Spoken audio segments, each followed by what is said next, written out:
Dios te bendiga rica y abundantemente. Somos el Ministerio Pleroma de Dios. Y donde sea que nos estés escuchando, quiero recordarte que Dios te ama de una manera especial. Y quiero extenderse un caluroso abrazo virtual y decirte que estamos ahí de la mano contigo, que Dios está pendiente de ti. Y nos encontramos aquí en nuestra sección de sanidad familiar. Hoy queremos tocar un tema de mucho interés y es el tema del sacerdote, la sanidad financiera del sacerdote del hogar.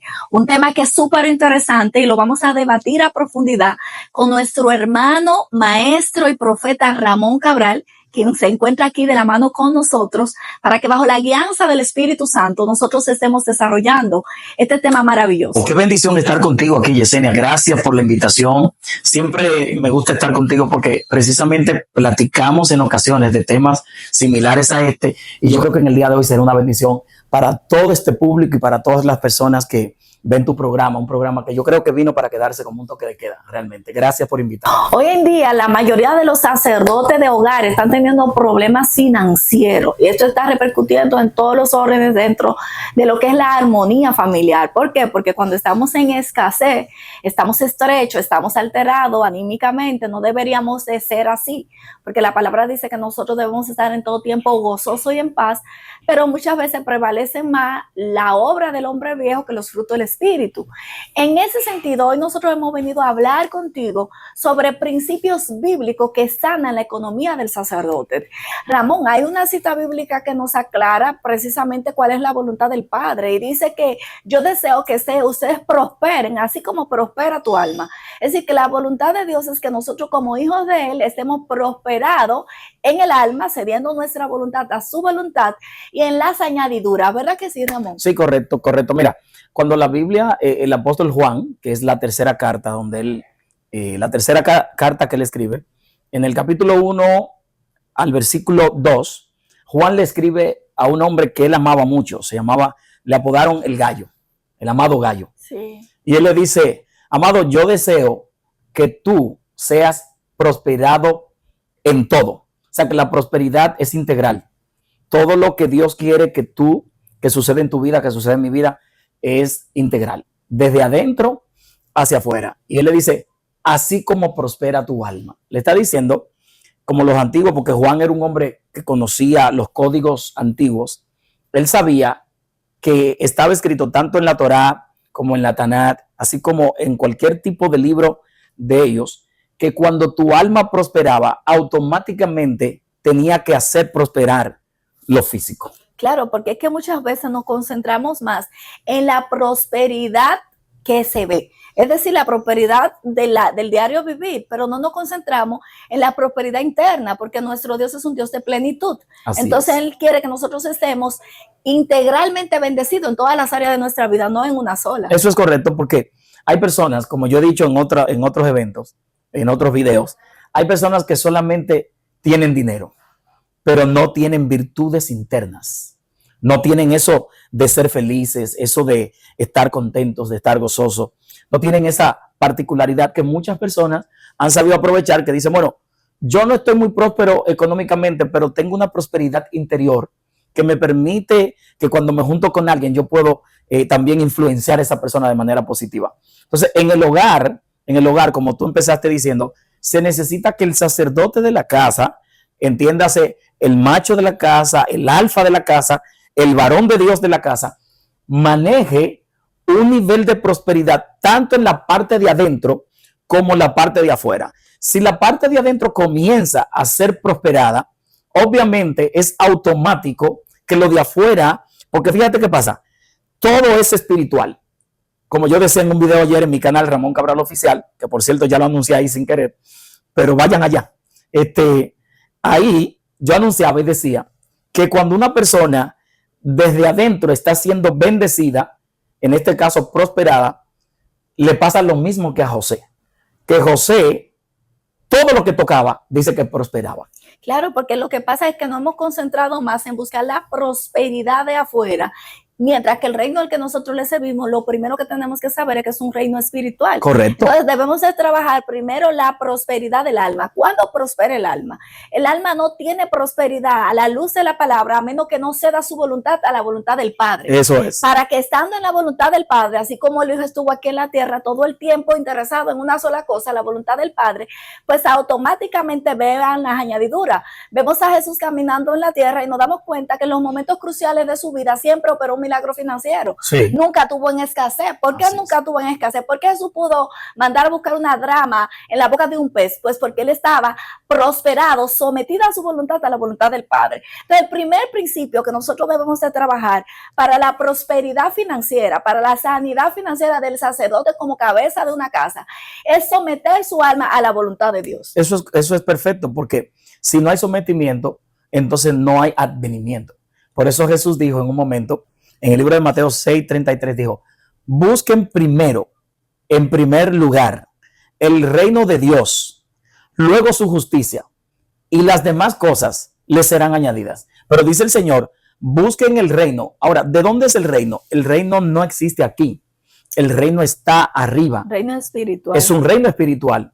Pero que cuando tú te vuelves a eso que el Señor dice, el reino viene a ti. Exacto. Por eso fue que él dijo, cuando ustedes oren, pidan, venga tu reino. Porque el reino puede venir, pero alguien tiene que llamarlo. Claro, si tú no lo llamas, no se va a manifestar. Exacto. Entonces, la forma del reino manifestarse en ti y en mí es como tú dijiste, son las actitudes que van ligadas al reino, son las conductas que van ligadas al reino, es la firmeza que tú manifiestas como cabeza de casa, como el sacerdote de la casa, es lo que tú manifiestas que puede atraer o puede hacer que el reino se vaya. Claro, Ramón, porque si tú te fijas, muchísimas veces tú ves sacerdotes, hombres de Dios, que no entienden por qué ellos no están prósperos financieramente. Si la palabra de Dios dice que Dios nos quiere prósperos en todas las áreas de nuestra vida, porque la prosperidad, como mismo tú decías, es integral. Sí. ¿Por qué pasa eso? Bueno, pasa por la falta de conocimiento que muchas veces tenemos o la falta de aplicación del conocimiento, porque a veces conocemos, pero no aplicamos. Somos un almanaque lleno de información, pero no vivimos lo que sabemos y el reino nos lleva a la práctica de lo que ya sabemos. Tú me conectas con cosas que yo digo en mi canal y yo digo, Dios mío, ayer yo dije esto también.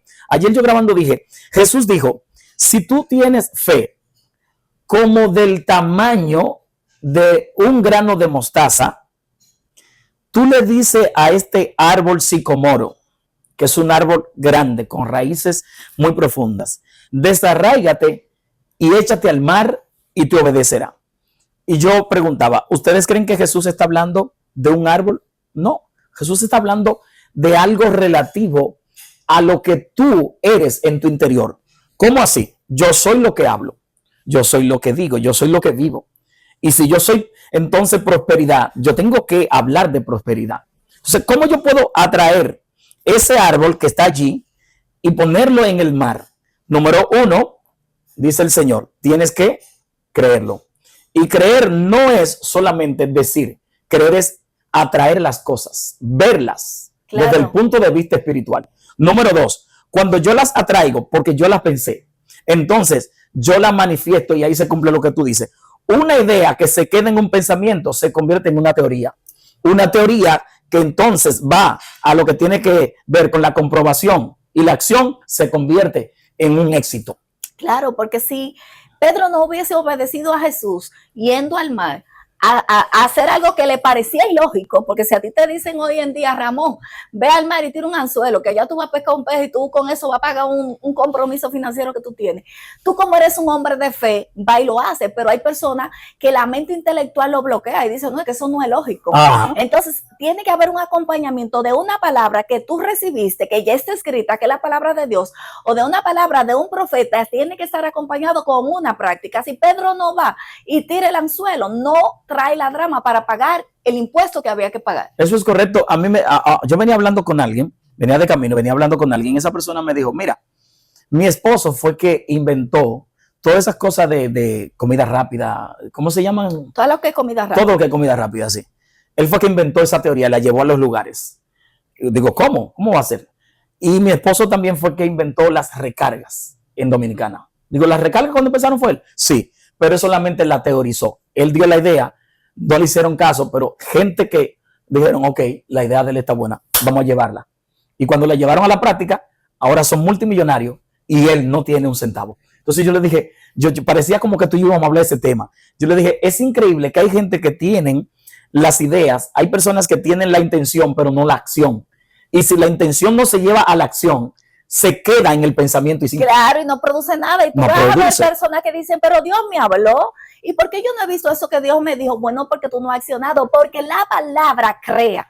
Cuando tú recibes una palabra, te embaraza esa palabra y tú la crees y tú sales a caminar con esa palabra es como un puente que une lo imposible del hombre y te lo hace posible aquí en la tierra. Chama. Entonces, el primer principio que tenemos que trabajar, escúchame bien todos los sacerdotes que están escuchando este programa. Atención, país. Y las esposas de los sacerdotes, dejen que sus esposos se sometan a la voluntad del Padre, que el alma de ellos no esté ligada ni pegada a los diseños paganos de este sistema que nos enseñan antivalores, que no son los valores del reino. Y yo siempre digo, si tú vas para el norte, pero te encuentras en el sur, tú te vas a cansar de coger carro y nunca vas a llegar porque estás en el extremo incorrecto.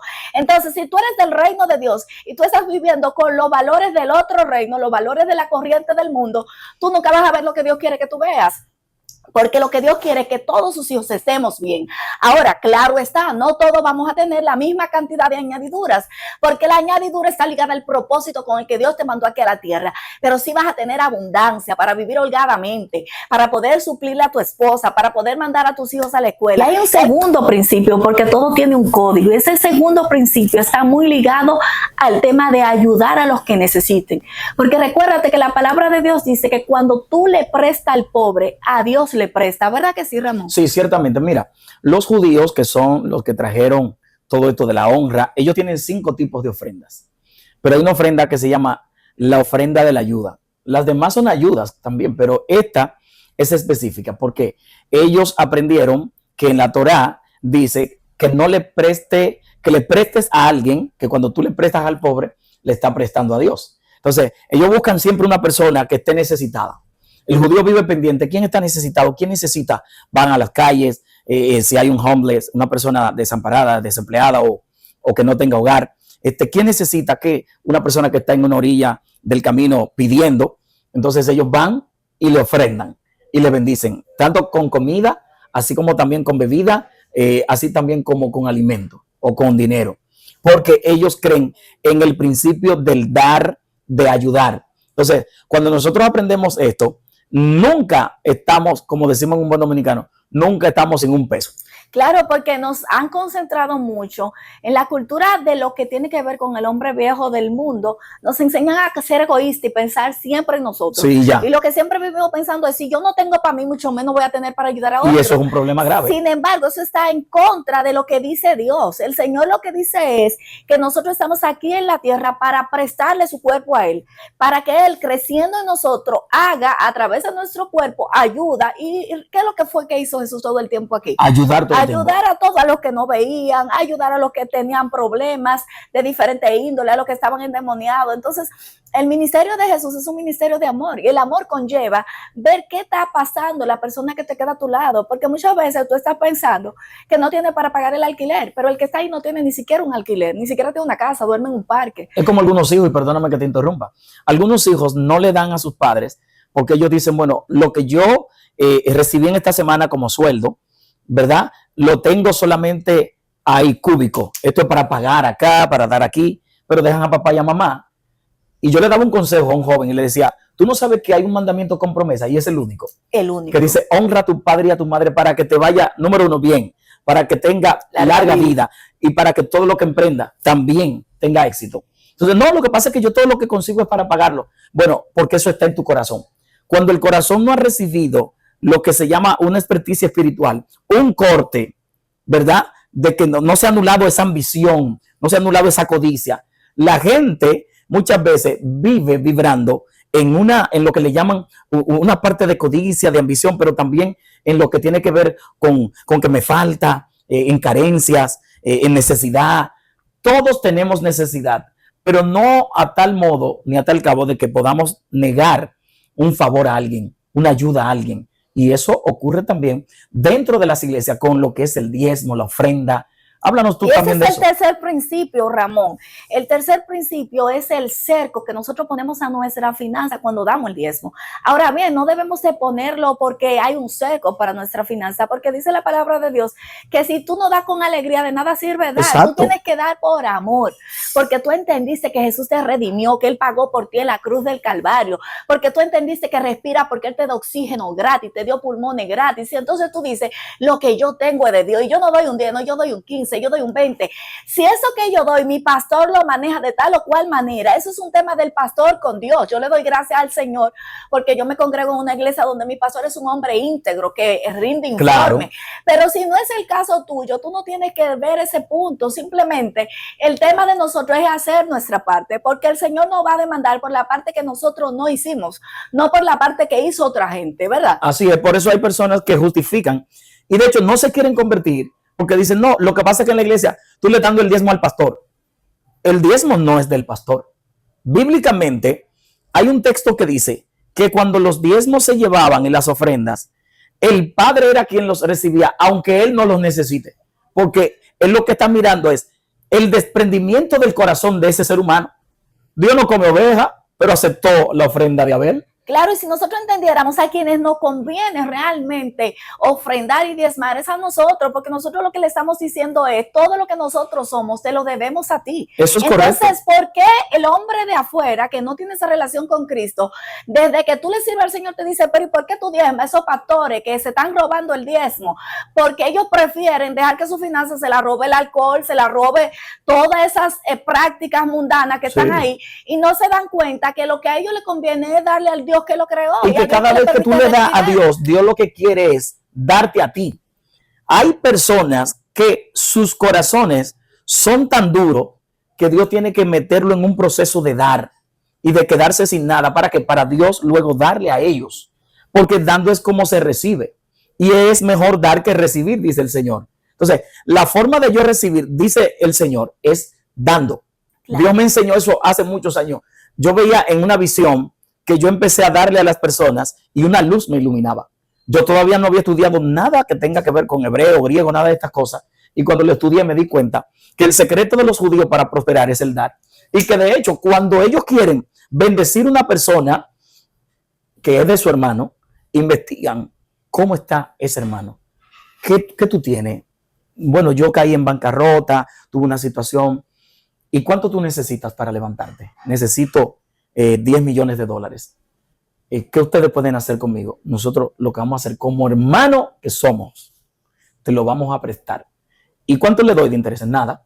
Cuando tú te levantes, cuando tú te refuerces, cuando ya tú estés en el nivel que necesitas estar, tú nos devuelves los 10 millones de dólares y tú sigues con tus negocios. Claro, porque eso es lo que es el reino. Oye, eso es reino. El reino es ponernos en el lugar de otro y ayudar a esa persona, porque el reino de Dios consiste en amor y consiste en justicia. Como tú decías ahorita, ¿y de qué justicia hablamos si no está Jesús? Jesús es amor. La justicia perfecta del Padre es el Hijo Jesucristo. No hay otra justicia. ¿Sabes, Ramón, que siento una dirección de dar una palabra profética a las personas que nos están escuchando? Dásela. Siento muy fuerte en mi espíritu. Aleluya. Que hay personas que quieren servirle al Señor, pero no lo han hecho porque ellos están viendo a Jesús en la manera en la que lo modelan otros. Me explico. Wow. En vez de yo entender que quien murió por ellos en la cruz del Calvario fue Jesús y que Él es el hombre perfecto, sí, y que Él reúne todos los estándares, sí, y que Él lo hizo todo por amor, ellos ponen a ver otras personas que a lo mejor no estén modelando o no estén dejando que Jesús esté creciendo en ellos, sí, de la manera adecuada, y esa es su justificación. Están diciendo, no, porque yo no le sirvo al Señor, por fulano, porque mire este cristiano y mira lo que me hizo, porque mire este pastor es cristiano y mira lo que está haciendo. El Señor te dice en esta hora, quien murió por ti en la cruz del Calvario fui yo. Amén. Quien se sacrificó y entregó lo único que tenía fui yo, tu Padre, y yo quiero tener una relación contigo. Aleluya. Suelta las excusas, porque hay muchísimas cosas funcionando mal en el mundo y tú no has dejado de estar en el mundo. Entonces concéntrate en el hacedor de la salvación, Jesucristo. Él es el modelo perfecto. Él es el modelo. Él es el modelo perfecto. Por eso nadie en la Biblia puede decir que Jesús no es perfecto. Porque Él dio señales. Él dio testimonio. La Biblia dice en Apocalipsis que nadie podía abrir el libro, ni siquiera mirarlo para desatar sus sellos. Y Juan dice, y yo lloraba porque no se halló a nadie digno. Pero de repente vino uno y lo tocó y le dijo, tranquilo, ¿qué pasó? Se encontró uno. ¿Dónde? En las 136 dimensiones que hay en el universo, en todo. ¿Y qué pasó? Ese está listo para abrir el libro y desatar sus sellos. ¿Y cómo lo hizo?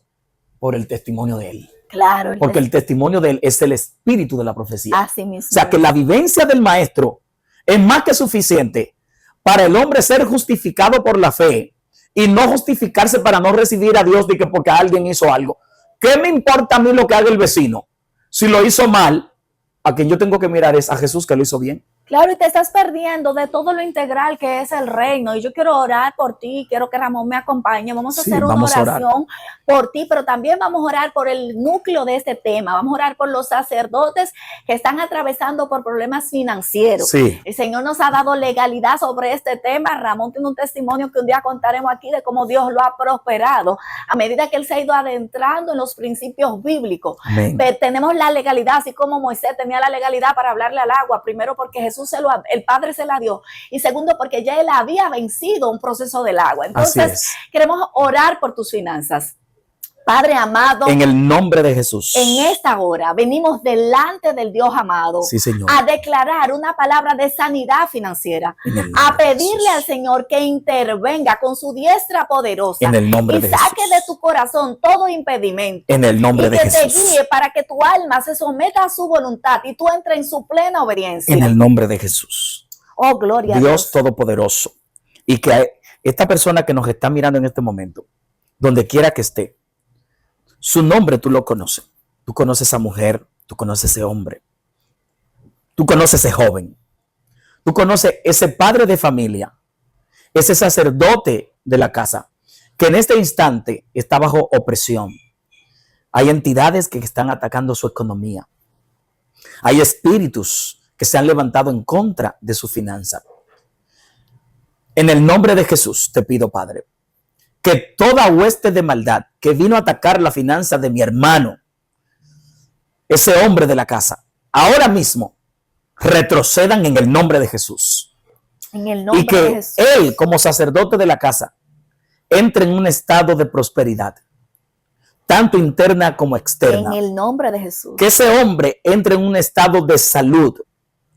Que ese hombre entre en un estado, Señor, de riquezas espirituales y materiales. En el nombre de Jesús. Padre, que ahora mismo sean doblegadas las entidades llamadas miseria. Llamada, en el nombre de en Jesús. el nombre de Jesús, sal de su casa. Las opresiones se van. En el nombre de Jesús, tormento, sal de esa casa. Se quita la angustia de tu alma. Ahora en el nombre depresivo, de Jesús. sal de esa casa. Ahora en el nombre de Jesús. Demonio de ruina, suelta esa casa. Ahora en el nombre de Ahora Jesús. mismo, toda necesidad, oh gloria, es llena. Ahí están los cofres que llenan tu casa. La plenitud de Dios en el nombre de Jesús, desbordada sobre tu espíritu. El pleroma divino se mete a tu hogar. A ti, a tu esposa, a tus hijos. Ahí siento presencia de Dios fuerte. Renovadas las dimensiones de fe. En el nombre de Jesús. Para que te levantes, para que no te dejes llevar de las circunstancias, para que no te dejes llevar del problema. Tú tienes un Dios que es más grande que todo problema. Ahora mismo. Habla el lenguaje de fe. En el nombre de Jesús. Como ya Dios la ve. Recuérdate que el plan de Dios es que tú seas prosperado en todo. En el nombre de Jesús. Prospera tu alma. Ahora haz esta locura del espíritu que te voy a invitar a hacer. Donde quiera que estés, si estás sentado, ponte de pie. Mete tus manos en los bolsillos. En el nombre de Jesús. Y comienza a declarar, las finanzas llegan. Ahora en el del norte, del sur, del este y del oeste a mi bolsillo. Ahora en el nombre de Jesús. Háblale a tus cuentas bancarias. Ahora en el nombre Háblale de Jesús. a tus tarjetas. Ahora en el nombre Háblale de Jesús. a tus deudas. Ahora en el nombre de Jesús. Llama al espíritu de la cancelación y dile cancela. Ahora en el nombre gloria. de Jesús. Háblale al espíritu de la prosperidad y dile ven a mí. Tócame. Alcánzame. Alcánzame y toca todo mi ser. En el nombre de Jesús. Háblale en lenguas a esa necesidad, a esa miseria, a esa ruina. Háblale en lenguas y habla lenguas en el espíritu. Háblale y repréndela en los idiomas del cielo. En el nombre de Jesús de Nazaret. Mencione ese nombre, que no hay entidad que soporte el calor, el poder, el calibre del nombre que sobre todo nombre. Así es. En el nombre de Jesús. Amén. Y queremos dejarte una tarea, porque es muy bueno escuchar, pero hay que poner en práctica lo que escuchamos. Entonces, ¿cuál es la tarea? Bueno, mira, lo primero que vas a hacer es ir y llevar una ofrenda a la iglesia. Si tú no le sirves al Señor, busca una iglesia de sana doctrina y ve y llévale una ofrenda y llévale un diezmo de tus ganancias y entrégaselo en un sobre. No tienes ni que ponerle nombre, Jesús lo está viendo allá. Si te congregas en una iglesia y tienes diezmos atrasados, estás muy endeudado, tienes muchos problemas, no te alcanza ni siquiera para suplir lo que tienes, igualmente saque ese cálculo y ve y lleva, aunque sea una proporción. Tú verás como cuando tú comiences a correr en los principios bíblicos vienen a ti. ¿Verdad Pues que sí? Claro que sí. Pues la segunda tarea que yo te tengo, y quiero que tú la pongas en práctica, pruébalo para que tú veas, es que salgas a la calle, ve a un hogar, a una familia, a un hospital, a cualquier persona que esté necesitada de una ayuda, ve y contribuye, ve, ayúdale. Y tú verás que cuando tú lo hagas, te vas a sentir satisfecho por dentro, pero también vas a recibir un beneficio. Así que pruébalo y verás. Somos el Ministerio Pleroma de Dios. Estuvimos contigo en nuestra sección de sanidad familiar. Nos vemos en la próxima. Dios te bendiga. Dios te guarde.